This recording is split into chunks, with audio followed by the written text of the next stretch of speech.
अस्सलामुअलैकुम friends, welcome to my academy. आज की वीडियो में हम नेस्टेड इफ स्टेटमेंट देखेंगे C++ में। तो आइए आज की वीडियो स्टार्ट करते हैं। वीडियो स्टार्ट करने से पहले अगर आपने अभी तक चैनल को सब्सक्राइब नहीं किया तो प्लीज़ सब्सक्राइब कर लीजिए और बेल के आइकन पर लाजमी क्लिक कीजिएगा। और अगर आपने अभी तक ये प्लेलिस्ट एक्सेस नहीं की C++ कोर्स की तो प्लीज़ कर लीजिए, क्योंकि इसके अंदर हम तमाम वीडियोज़ अपलोड करेंगे। तो आइए आज का टॉपिक स्टार्ट करते हैं। आज के टॉपिक में हम देखेंगे नेस्टेड इफ स्टेटमेंट। तो हमें टॉपिक के नेम से ही अंदाज़ा हो रहा है कि नेस्टेड इफ होता क्या है। नेस्टेड इफ में हमारे पास इफ के अंदर एक और इफ स्टेटमेंट होती है। वो किस तरीके से, आइए सिंटैक्स देखते हैं, आपको और भी ज़्यादा क्लियर हो जाएगा। इसके सिंटैक्स में सबसे पहले तो एक इफ स्टेटमेंट होती है जिसे हम आउटर इफ स्टेटमेंट कहते हैं। इफ स्टेटमेंट के अंदर हमारे पास कंडीशन होती है। अगर ये कंडीशन ट्रू होती है तो ही इसकी इनर बॉडी एग्जीक्यूट होगी, या आप कह सकते हैं कि इसकी बॉडी की जो भी स्टेटमेंट होगी वो एग्जीक्यूट होगी। अगर यहाँ पर ये कंडीशन फॉल्स हो जाती है तो डायरेक्ट एल्स वाला पार्ट एग्जीक्यूट हो जाएगा। तो आइए हम सबसे पहले देख लेते हैं कि अगर इसकी कंडीशन ट्रू होगी तो फिर क्या होगा। अगर इसकी कंडीशन ट्रू होगी आउटर इफ की, तो ये इसकी बॉडी में आएगा। इसकी बॉडी में आने के बाद हमने एक और इफ की कंडीशन दी हुई है। अगर यहाँ पर ये भी इसकी कंडीशन ट्रू हो जाती है तो इसकी स्टेटमेंट एग्जीक्यूट होगी। अगर यहाँ पर इफ की ये वाली कंडीशन फॉल्स हो जाती है, या आप कह सकते हैं कि इनर इफ की कंडीशन यहाँ पर फॉल्स हो जाती है, तो ये डायरेक्ट एल्स के पास जंप कर जाएगा और एल्स की बॉडी की स्टेटमेंट एग्जीक्यूट कर जाएगा। तो फ्रेंड्स, मुझे मालूम है कि आप इनर इफ और आउटर इफ के अंदर थोड़ा कंफ्यूज हो रहे हैं, तो इस वजह से मैंने आपको समझाने के लिए यहाँ पर कुछ इस तरीके से किया हुआ है। इसके अंदर हमने सबसे पहले यहाँ पर एक आउटर इफ बनाया हुआ है जिसके अंदर हमारा तमाम इफ की जो कंडीशन की जो बॉडी है वो इंक्लूड होगी, और इसके बाद हमने एक इनर इफ बनाया हुआ है। ये इनर इफ जब भी एग्जीक्यूट होगा जब ये आउटर इफ के अंदर इफ की कंडीशन ट्रू होगी।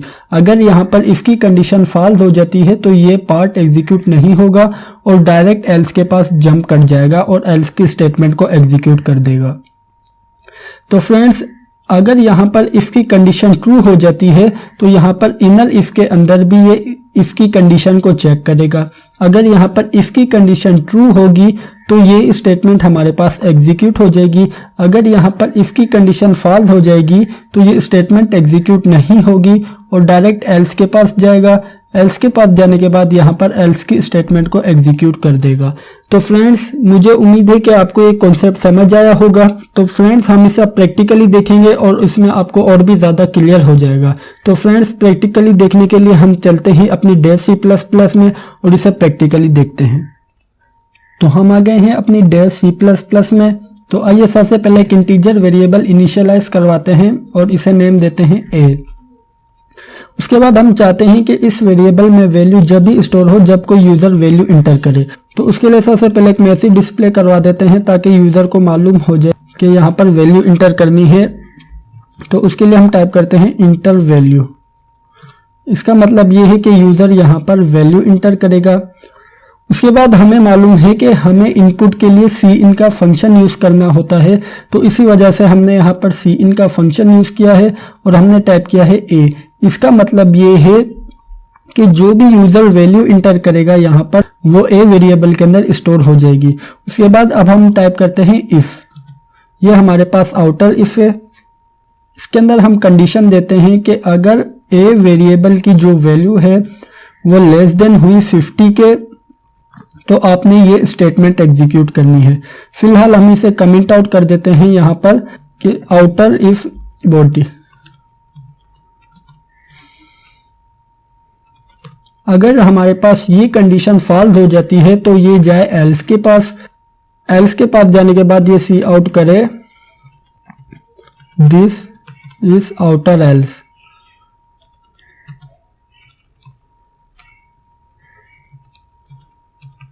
अब वक्त आ चुका है कि हम यहाँ पर नेस्टेड इफ यूज करें आउटर इफ के अंदर।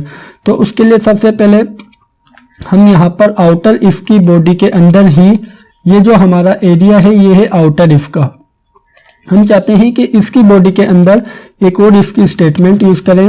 हम यहाँ पर कहते हैं कि इफ a वेरिएबल की जो वैल्यू है वो ग्रेटर देन हो 12 के, तो स्टेटमेंट एग्जीक्यूट करे cout this is inner if.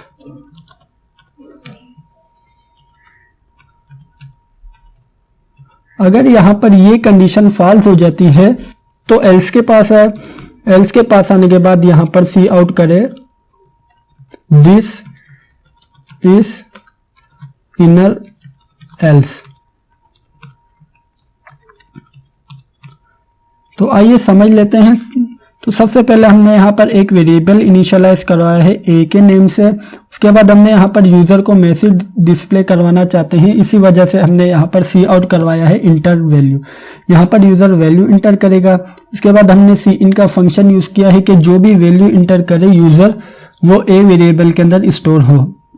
उसके बाद हमने यहाँ पर एक इफ स्टेटमेंट यूज की है, इसे हम आउटर इफ कहेंगे। इसके अंदर हमने कंडीशन दी है कि अगर ए की वैल्यू लेस देन हो 15 के तो हमारे पास इसकी बॉडी एग्जीक्यूट हो। इसकी बॉडी के अंदर हमारे पास एक और इफ है।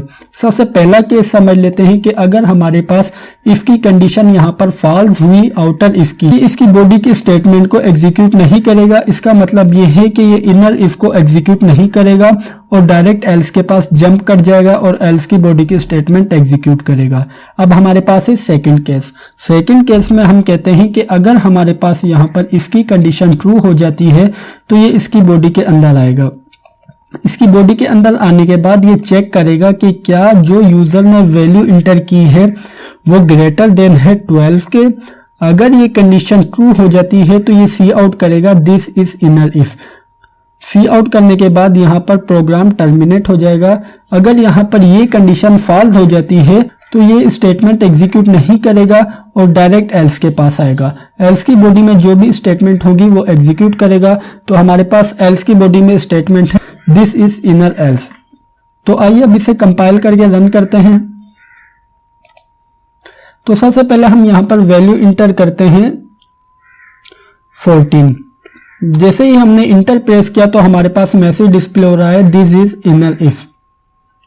तो समझ लेते हैं कि किस तरीके से मैसेज डिस्प्ले हो रहा है। यहां पर सबसे पहले तो कंडीशन चेक होगी कि क्या यूजर ने जो वैल्यू इंटर की है वो लेस देन है 15 के। तो हमने यहां पर वैल्यू इंटर की है 14। तो यहां पर चेक होगा कि क्या 14 लेस देन है 15 के। तो ये कंडीशन है ट्रू। कंडीशन ट्रू होने के बाद इसकी बॉडी के अंदर हमने एक और कंडीशन दी है। हमने इस कंडीशन में कहा है कि अगर यूजर जो वैल्यू इंटर करे वो ग्रेटर देन हो 12 के। तो हमने वैल्यू इंटर की है 14। 14 है ग्रेटर देन 12 के, तो इसकी स्टेटमेंट एग्जीक्यूट होगी। तो इसी वजह से हमारे पास आउटपुट के ऊपर डिस्प्ले हो रहा है दिस इज इनर इफ। और ये डिस्प्ले होने के बाद हमारा प्रोग्राम टर्मिनेट हो रहा है और ये कंडीशन ट्रू होने की वजह से ही हमारे पास एल्स की स्टेटमेंट एग्जीक्यूट नहीं कर रहा। तो फ्रेंड्स आइए सेकंड केस देख लेते हैं। सेकंड केस में हम यहाँ पर वैल्यू इंटर करेंगे 17। जैसे ही हमने इंटर प्रेस किया है तो यहाँ पर हमारे पास मैसेज डिस्प्ले हो रहा है दिस इज आउटर एल्स। तो आइए समझ लेते हैं। तो सबसे पहले यहाँ पर इफ की कंडीशन चेक होगी। यहाँ पर चेक कर रहा है कि क्या ए की वैल्यू लेस देन है 15 के। तो हमने वैल्यू इंटर की है 17। तो 17 तो लेस देन 15 के नहीं है। तो इसी वजह से ये तमाम स्टेटमेंट को इग्नोर कर रहा है या स्किप कर रहा है और डायरेक्ट एल्स के पास आ रहा है। एल्स के पास आने के बाद इसकी बॉडी की स्टेटमेंट एग्जीक्यूट कर रहा है दिस इज आउटर एल्स। तो फ्रेंड्स इसी वजह से हमारे पास स्टेटमेंट एग्जीक्यूट हो रही है दिस इज आउटर एल्स। अब एक और कंडीशन देख लेते हैं। इसके अंदर हम यहाँ पर वैल्यू इंटर करते हैं 6। जैसे ही हमने इंटर प्रेस किया यहाँ पर मैसेज डिस्प्ले हो रहा है दिस इज इनर एल्स। आइए समझ लेते हैं कि किस तरीके से मैसेज डिस्प्ले हो रहा है। सबसे पहले यहाँ पर कंडीशन चेक होगी। कंडीशन चेक करेगा कि क्या ए की वैल्यू लेस देन है 15 के। हमने यहाँ पर वैल्यू इंटर की है 6। तो यहाँ पर ये कंडीशन तो ट्रू है। कंडीशन ट्रू होने की वजह से यहाँ पर ये इसकी बॉडी के अंदर आएगा। इसकी बॉडी में आने के बाद हमने चेक करेगा कि क्या जो यूजर ने वैल्यू इंटर की है वो ग्रेटर देन है 12 के। तो ये कंडीशन है फॉल्स। तो कंडीशन फॉल्स होने की वजह से ये इसी स्टेटमेंट को एग्जीक्यूट नहीं कर रहा है और डायरेक्ट एल्स के पास आ रहा है। एल्स के पास आने के बाद एल्स की बॉडी की स्टेटमेंट एग्जीक्यूट कर रहा है दिस इज इनर एल्स। तो इसी वजह से हमारे पास ये स्टेटमेंट एग्जीक्यूट हो रही है। तो फ्रेंड्स ये थी हमारी आज की वीडियो। हम उम्मीद करते हैं कि आपको वीडियो पसंद आई होगी और समझ आई होगी। अगर वीडियो पसंद आई है और समझ आई है तो लाइक लाजमी कीजिएगा, और अगर आपने अभी तक चैनल को सब्सक्राइब नहीं किया तो सबसे पहले चैनल को सब्सक्राइब कर लीजिए और बेल के आइकन पर लाजमी क्लिक कीजिएगा। Thank you for watching this video friends, bye bye.